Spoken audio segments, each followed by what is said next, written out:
Ever had someone hit you with a question that just makes your brain freeze? Like, why does this feel like a setup? They are smiling, but your gut's screaming, danger! That's not just a hunch. That's your instincts kicking in because you're dealing with a liar.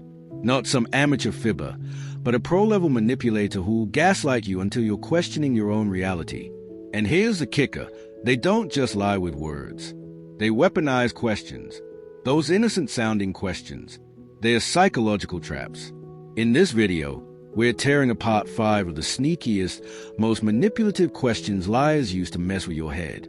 These questions are like landmines. Spot them early, and you'll save your time, your sanity, and maybe even your wallet.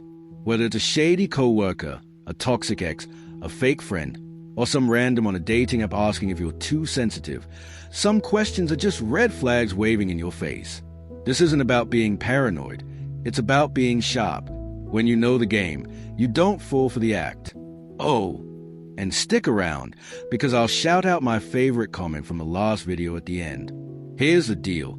We're breaking down the exact questions liars use to flip the script, why they sound harmless but are pure manipulation, and how to spot them without needing a PhD in psychology.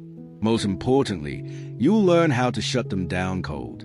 By the end, you'll be able to stare down a manipulator, hear their nonsense, and think, "Yup, that's a liar." So, grab your mental shield, because we're diving into the psychological battlefield where liars thrive, and we're not here to play nice. First up, liars don't defend themselves. They turn the tables and interrogate you. Let's jump into the 5 questions they love to sling. Question 1. Why are you overreacting?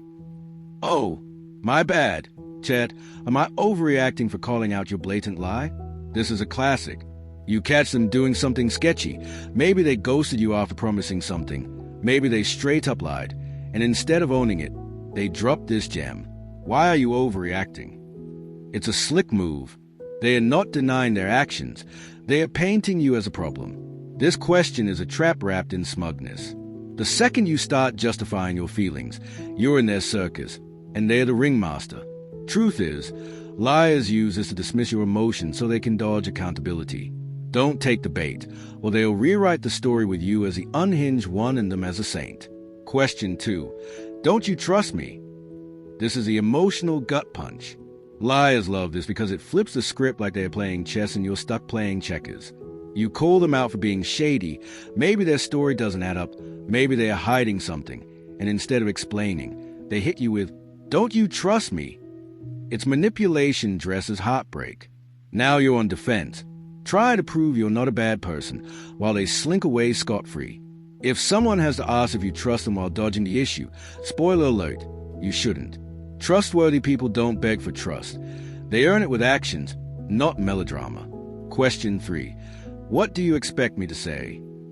Oh, I don't know. Maybe the truth? This one's so slimy it deserves its own warning label. Instead of admitting fault, they act confused, like they are too overwhelmed to respond. It's a verbal smoke bomb. I'm guilty, but let's make you feel bad for bringing it up. If someone lies or hurts you and their comeback is, "What do you expect me to say?" they are not sorry. They are fishing for you to hand them a script so they can fake an apology and move on like nothing happened. Question 4. Can we just drop this already? Nope. We're not dropping anything until you own up to acting like a low-rent con artist. Liars hate when their masks start slipping, especially in a convo that's dragging on for them.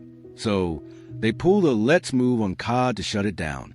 Look, moving on is fine eventually, but skipping the part where they take responsibility? That's just emotional laziness. They want forgiveness without the work, closure without consequences. You're not their emotional doormat. Question 5.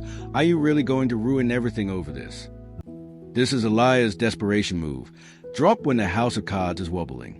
They frame you as the bad guy for holding them accountable, like you're the one wrecking things by pointing out their lies. Sometimes they'll throw in some fake tears or shaky voice to sell it. This question is a guilt trip designed to make you second-guess your standards. But here's the deal. If keeping someone means lowering your own self-respect, that's a hard pass. Let's wrap this up. Liars ask questions not to understand you, but to control the narrative. They are not after truth. They are after power over how you see the truth. But now you know their tricks. You're not a pawn anymore. You're the one calling the shots. The next time someone tries to gaslight you with a "don't you trust me," you can look them in the eye and say, "Trust? I don't even trust my phone's autocorrect. You think you're special." This channel for people who see through the mind games.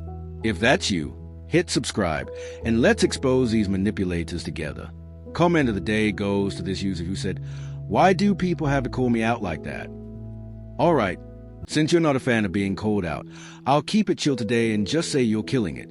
Oh, and for those always asking for book recs, I've got you. Here's 5 books by top authors that dive deep into this stuff. First, Telling Lies by Paul Ekman, a psychologist whose brains behind Lie to Me. It's packed with insights on micro-expressions and body language liars can't hide. Second, Spy to Lie by Philip Houston, Michael Floyd, and Susan Carnicero, written by ex-CIA agents with real interrogation tactics. Third, The Like Switch by Jack Schaefer, an ex-FBI agent. It's about reading people with solid tips on spotting liars. Fourth, Dangerous Personalities by Joe Navarro, which breaks down manipulators and other toxic types you need to avoid. And fifth, Lying by Sam Harris, a short, sharp read on the psychology of deception. Read these, and you'll have liars sweating like a used car salesman in a heat wave.